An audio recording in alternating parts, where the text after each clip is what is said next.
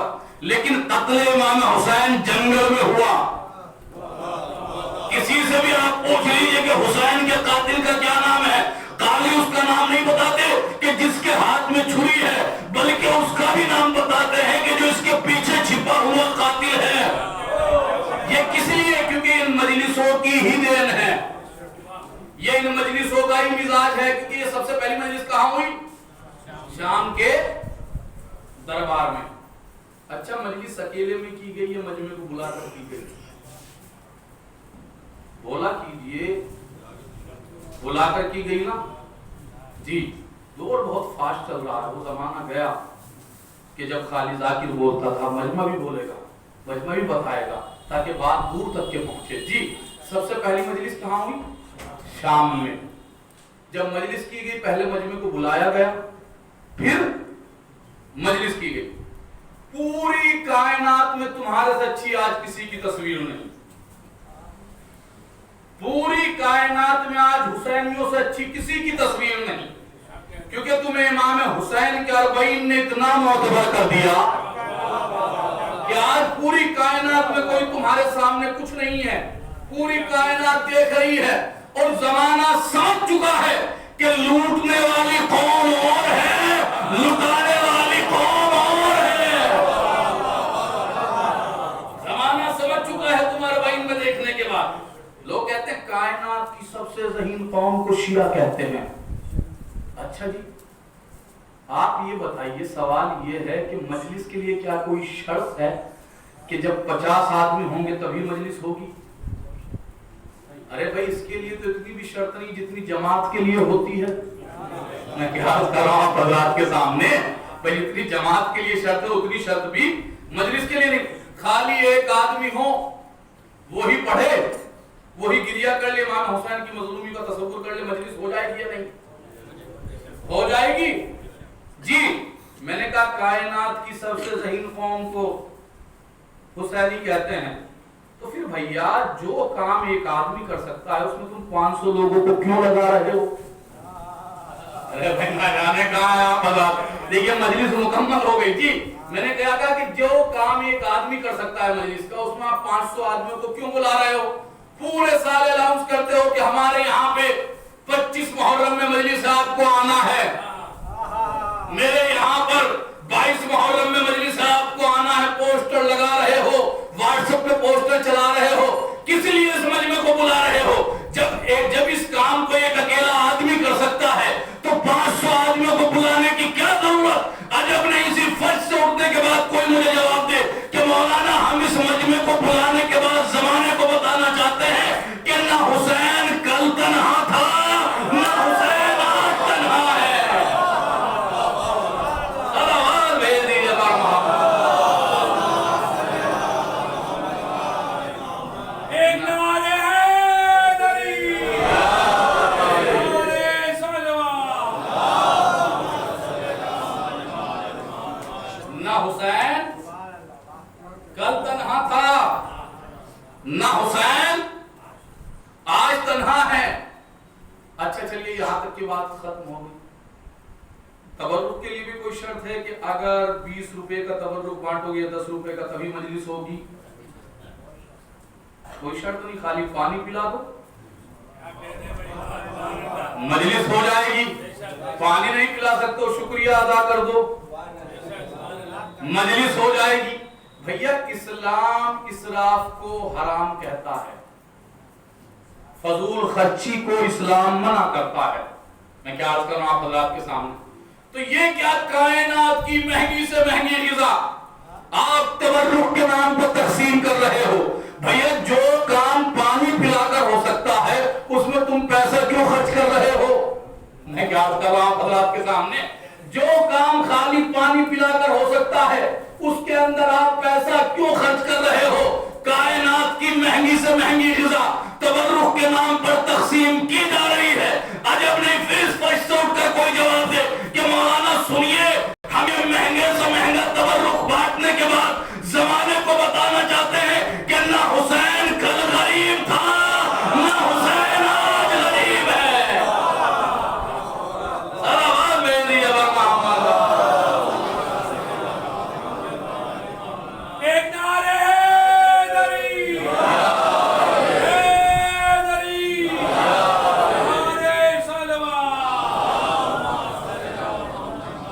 حسین کل غریب تھا، نہ حسین آج غریب ہے۔ دیکھیے ایک سوال کو اور میں آپ کو جواب دوں، میرے چھوٹے بھائی مجھ سے مستقل پوچھتے جا کے بھی میں جاتا ہوں آج کل، کیونکہ دیکھیے ہمارے ممبروں کے اوپر چائنیز مال بہت زیادہ آ گیا ہے۔ میں کیا عرض کر رہا ہوں آپ حضرات کے سامنے، ٹوپی بھی ہم جیسی ہے، شیروانی بھی ہم جیسی ہے، لہجہ بھی ہم جیسا ہے، مصائب بھی ہم جیسے ہیں، لیکن فضائل میں کچھ سے کچھ ہو رہا ہے۔ جی امامہ بھی ہم جیسا ہے، قبا بھی ہم جیسی ہے، ابا بھی ہم جیسی ہے۔ ایک صاحب مجھ سے ملے کہنے لگے مولانا یہ بتائیے، ایک صاحب کو میں نے دیکھا ان کی شکل ایسے ایسے تھی، سر پہ امامہ تھا، ان کی میں نے کلپ سنی، اس کے اندر پڑھ رہے تھے کہ جناب مختار کے خلاف بول رہے تھے، وہ جناب مختار کے خلاف بول رہے تھے۔ میں نے کہا بھیا چھوڑو جو کوئی بول رہا اسے بولنے دو۔ کہ نہیں مولانا یہ تو بتائیے جناب مختار اس شخصیت کو کہتے ہیں جس کی وجہ سے جناب سید سجاد کے ہونٹوں پر تبسم آیا، کیونکہ آج سید سجاد کا دن ہے، اس لیے میں جملہ کہہ رہا ہوں، مختار اس شخصیت کو کہتے ہیں جس کی وجہ سے عصمت کے ہونٹوں پر تبسم آیا۔ کہ وہ مولانا ان کے خلاف بول رہے تھے۔ میں نے کہا بھیا اس میں کسی مولانا کو مت دیکھو، بس اتنا سمجھ لینا ہر دور کے ابن زیاد کے اوپر واجب ہے کہ وہ مختار کے خلاف بولے۔ سلام بھیجی جبر محمد، اس میں کوئی سوچنے والی بات نہیں ہے۔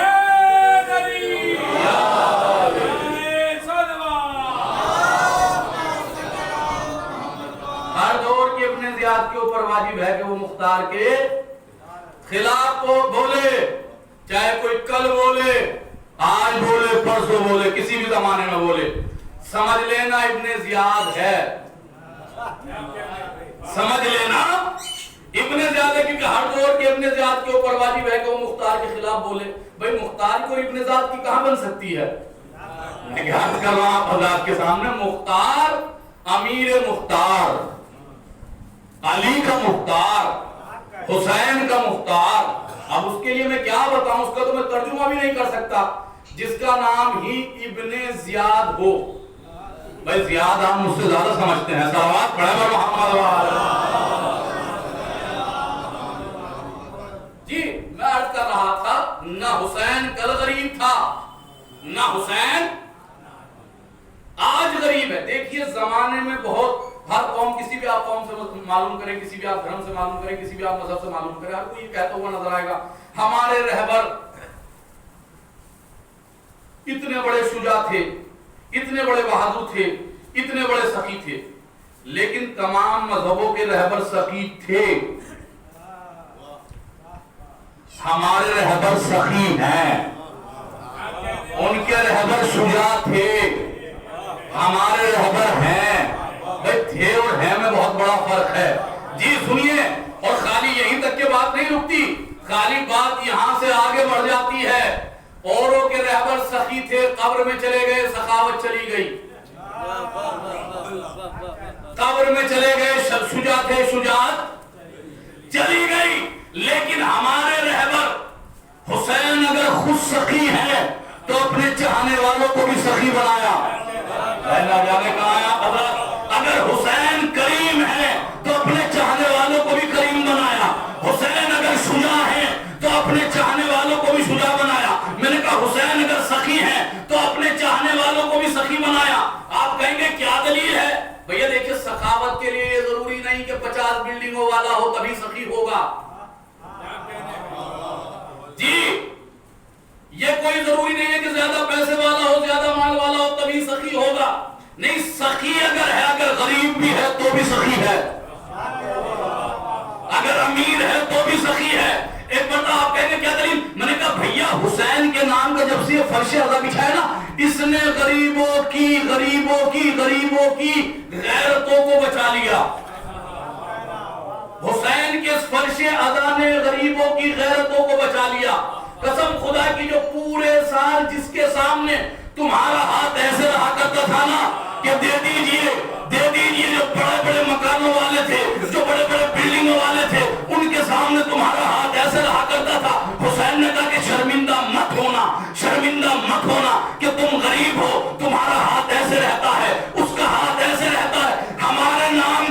فرش عذاب بچھا کر دیکھنا، اس کا ہاتھ ایسے ہوگا، تمہارا ہاتھ ایسے ہوگا. صلوات بھیج دیجیے بار محمد. ایک نعرے حیدری، حیدری، نعرے صلوات. جی نام حسین پر میں نے کہا مہنگی سے مہنگی غذائیں تقسیم کی جا رہی ہیں تبرک کے نام پر. کائنات کی قومیں اتنا کماتی نہیں جتنا شیعت 2 مہینے 8 دن میں نام حسین پر لٹا دیتی ہے. جتنا لٹا دیتی ہے. لوگ پریشان ہیں، پوری کائنات پریشان ہے کہ اتنی دولت آتی کہاں سے ہے، اتنی دولت آتی کہاں سے ہے. حقیقت بھی یہی ہے. اگر ہمارے پاس ہماری دولت ہو تو 1 مہینے میں ختم ہو جائے. میں کیا عرض کر رہا ہوں حضرات کے سامنے، بھیا جتنا حسین ہمیں عطا کرتے ہیں اتنا ہم خرچہ کرتے ہیں، کیونکہ عزاداری ہماری وجہ سے نہیں ہے، ہم عزاداری کی وجہ سے ہیں. فرش عزا ہماری وجہ سے نہیں ہے، ہم فرش عزا کی وجہ سے ہیں، ہم فرش عزا کی وجہ سے ہیں. آپ کہیں گے کیا دلیل ہے؟ میں نے کہا جتنا حسین ہمیں عطا کرتے ہیں. ابھی کچھ برسوں پہلے تھی نوٹ بندی، آپ کے ملک کے اندر اسی نوٹ بندی کے درمیان تھی یہ عزاداری، اسی کے درمیان تھی یہ عزاداری. پورے ملک کے معاملات اتنے ٹھہر گئے، اتنے رک گئے کہ اگر کہیں کوئی بارات جا رہی تھی تو بس خالی دولہے کا باپ اور دولہا روڈ ویز سے گئے. میں کیا عرض کر رہا ہوں حضرات کے سامنے، اگر کہیں کوئی بارات پہنچ گئی تو خالی چائے پلا کر واپس کر دی گئی. بھئی سب کچھ سوشل نیٹ ورکنگ پہ دکھایا گیا، نیوز چینلوں نے سب کچھ دکھایا کہ سب کے معاملات رک گئے، لیکن اسی کے درمیان تھی عزاداری. ذرا مجھے انصاف سے بتائیں، جس کے گھر میں 5 مجلسیں ہوتی تھی 5 مجلسیں ہوئی یا نہیں؟ جس مجلس میں بطور تبرک کھانا ہوتا تھا کھانے کا اہتمام ہوا یا نہیں؟ جس شبیداری میں 12 انجمنیں بلائی جاتی تھی بلائی گئی یا نہیں؟ جس مجلس میں باہر سے ذاکرین کو بلایا جاتا تھا بلایا گیا یا نہیں؟ کہا جی سب کو بلایا گیا، سب کچھ ہوا جیسے ہمیشہ ہوتا تھا ویسے ہی اب ہوا. تو میں نے کہا بھیا میں اسی لیے تو اکثر کہا کرتا ہوں زمانے کو سمجھ لینا چاہیے، ٹھیکیداری اور ہے، عزاداری اور ہے. صلوات بھیج لیجیے محمد. ایک نعرے حیدری، حیدری، نعرے صلوات. جی اگر کوئی مجھ سے پوچھتا ہے کہ مولانا یہ بتائیے کوئی دعا بتا دیجئے کہ رزق میں وسعت ہو جائے، کاروبار اچھا ہو جائے، اس کے لیے کوئی دعا بتا دیجئے، کیونکہ آج کل بتائی جا رہی ہے قومی پر، تو خیر بتانی بھی چاہیے. جب لوگ پڑھیں گے نہیں کتابوں تو ممبر سے بتایا جائے گا. مجھ سے اگر کوئی پوچھتا ہے نا میں کوئی دعا بتاتا ہوں میں کچھ، بس خالی ہمارے پاس تو ایک فارمولا ہے تو اسی کو عمل کرتا ہوں، اسی کا سب سے بتاتا ہوں اور سب لوگ بتائیں گے وہی حل بھی ہے. اگر امیر بننا چاہتے ہو تو حسین کے اوپر خرچہ کرنا شروع کر دو، حسین کی عزاداری کے اوپر خرچہ کرنا شروع کر دو.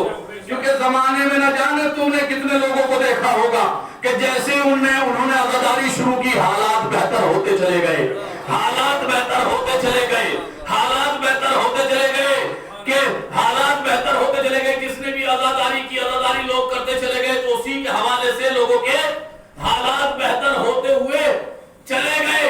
اگر چاہتے ہو کہ سب سے بڑے امیر بنے تو امام حسین کے اوپر مجلس کرتے وقت خرچے کو مت سوچنا کہ کیا خرچ ہو رہا ہے کیا نہیں. اور قسم خدا کی اس غم کا سب سے بڑا معجزہ یہ ہے کہ اگر کسی کا ایک نوٹ بھی زمین پہ گر جائے اور اس کو نہ ملے تو وہ 4 دن تک کے پچھتاتا ہے. میں کیا کر رہا ہوں آپ حضرات کے سامنے، لیکن اس غم پہ جتنا خرچ کرو اتنا ہی سکون ملتا ہے. جتنا بھی اس غم کے اوپر آپ خرچہ کرو اتنا ہی آپ کو سکون ملتا چلا جاتا ہے. کس لیے؟ کیونکہ حسین بادشاہ کسی کا ادھار نہیں رکھتے، حسین بادشاہ کبھی بھی کسی کا قرضہ نہیں رکھتے، کیونکہ حسین دیکھتے ہیں حسین یہ نہیں دیکھتے کہ دولت والا ہے یا نہیں، تخت والا ہے یا نہیں، تاج والا ہے یا نہیں، بس آقا یہ دیکھتے ہیں کہ ہمیں چاہتا کس طریقے سے، چاہنے کا کیا معیار ہے، ماننے کا کیا معیار ہے۔ میں نے کہا نا حسین کل بھی امیر تھا، حسین آج بھی امیر ہے۔ امیری کا یہ عالم ہے حسین کی کہ امیری کا یہ عالم ہے، اتنا بڑا امیر ہے، اتنا بڑا سخی ہے میرا آقا کہ آج پوری کائنات حسین کے روزے سے کفن مانگ رہی ہے، پوری کائنات کو آج حسین کفن تقسیم کرتے ہیں، لیکن غریب اتنے بڑے ہیں کہ خود کو کفن میسر نہیں ہوگا۔ عزیزو آج 25 محرم ہے، آج مصائب پڑھنے کی ضرورت نہیں ہے،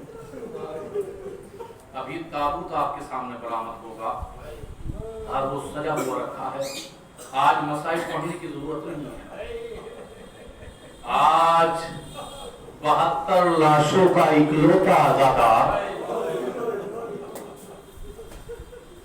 آج تابوت میں سو رہا ہے، کائنات کا سب سے بڑا ماتمدار، کائنات کا سب سے بڑا عزادار جو خون کے آنسو رویا کرتا تھا اپنے بابا کو، وہ آج دنیا سے چلا گیا۔ عزیزو سوچنے کا مقام ہے، ذرا احساس کیجئے، شاید ہے کہ باقر کے رونے کی آواز آ رہی ہو، مدینے سے امام محمد باقر کے رونے کی آواز آ رہی ہے، جو تڑپ تڑپ کر رو رہے ہوں گے۔ روتے ہوئے نہ شرم کیا کیجئے، کیونکہ امام سید سجاد یہی کہا کرتے تھے کہ روتے ہوئے شرم مت کیا کرو، یہ مت دیکھو کیسا چہرہ بن رہا ہے، کیسا چہرہ نہیں بن رہا۔ جنازے میں ہزاروں کا مجمع ہوتا ہے، لیکن روتے ایک دو ہی ہیں، جو روتے ہیں انہیں روتے ہوئے کو دیکھنے کے بعد لوگ سوال کرتے ہیں کہ یہ مرنے والے کا کون تھا، یہ مرنے والے کا کون تھا، لگتا ہے کہ یہ قریبی رشتہ دار ہے۔ تو لہذا جب حسین کے اوپر گریہ کیا جائے تو ایسے ہی گریہ کیا جائے جیسے ایک ضعیف ماں اپنے جوان لال کا ماتم کرتی ہے۔ اللہ اکبر، اللہ اکبر۔ مولا کوئی غم نہ دے سوائے غم مظلوم ہے، کربلا کے آپ کی آوازیں بلند ہو گئی۔ آپ کو معلوم ہے سید سجاد مدینے میں کسی شادی میں نہیں جایا کرتے تھے، کہیں شرکت نہیں کیا کرتے تھے۔ ایک شخص آیا، آنے کے بعد کہتا مولا میرے بھائی کی شادی ہے، آپ شادی میں تشریف لائیے۔ امام نے کہا کہ تمہیں معلوم ہے واقعات کربلا کے بعد ہم شادی میں نہیں جاتے ہیں، کسی بھی ہم خوشی میں شریک نہیں ہوتے ہیں۔ اس نے کہا مولا نہیں، آپ کو آنا پڑے گا۔ مولا نے کہا کہ اگر تو چاہتا ہے کہ میں آؤں تو میرے بھائی کے نام سے مجلس رکھ، تو میرے بھائی کے نام سے ایک مجلس کا اہتمام کر، تو ہم تمہارے یہاں پہ مجلس میں آئیں گے۔ عزیزو تاریخ بتاتی ہے کہ اس نے اہتمام کیا جناب علی اکبر کی مجلس کا، اور وہاں پر امام پہنچے۔ امام جیسے ہی پہنچے تو ذاکر تھا کہ ذاکر مصائب بیان کر رہا تھا، ابھی مصائب بیان کر رہا تھا۔ امام نے کہا کہ روشنیوں کو بجھا دیا جائے، روشنیوں کو بجھا دیا جائے۔ روشنی بجھا دی گئی، چراغوں کو گل کر دیا گیا۔ ابھی چراغوں کو گل کیا گیا تھا تو پھر کیا دیکھتا ہے کہ امام باہر کھڑے ہوئے ہیں۔ اب جیسی مجلس ختم ہوئی، مجلس ختم ہونے کے بعد وہ امام کو تلاش کرتا ہے کہ امام باہر کھڑے ہوئے۔ ایک مرتبہ کہتا آقا آپ کیوں باہر چلے گئے؟ ایک مرتبہ امام کہتے ہیں کہ یہاں تک یہ مہمان تیرے تھے، اب یہ میرے مہمان ہیں، جو کوئی مجلس میں آتا ہے وہ میرا مہمان ہوتا ہے۔ عزیزو سید سجاد کو کسی روایت کی ضرورت نہیں ہوتی تھی، سید سجاد کو کسی مصائب کی ضرورت نہیں ہوتی تھی، ارے بلکہ اگر پانی دیکھا کرتے تھے تو تڑپ کے کہا کرتے تھے ہائے میرا بابا۔ اگر کسی نوجوان کو دیکھا تو تڑپ کے کہا کرتے تھے ہائے میرا بھیا علی اکبر۔ عزیزو آپ کو معلوم ہے کیا کیا قیامت گزر گئی، کیا کیا قیامت گزر گئی۔ شہید ملتان ایک جملہ کہا کرتے تھے، وہ جملہ کہا کرتے تھے، وہ کہا کرتے تھے کہ سید سجاد عباس سے بڑے بہادر تھے۔ سید سجاد کیا جملہ کہا کرتے تھے؟ وہ کہا کرتے تھے کہ عباس سے بڑے شجاع تھے سید سجاد، عباس سے بڑے بہادر تھے سید سجاد۔ وہ خاموش ہو جاتے تھے لیکن وہ دلیل عجیب و غریب دیتے تھے۔ وہ کہتے تھے کہ جس منظر کو غازی،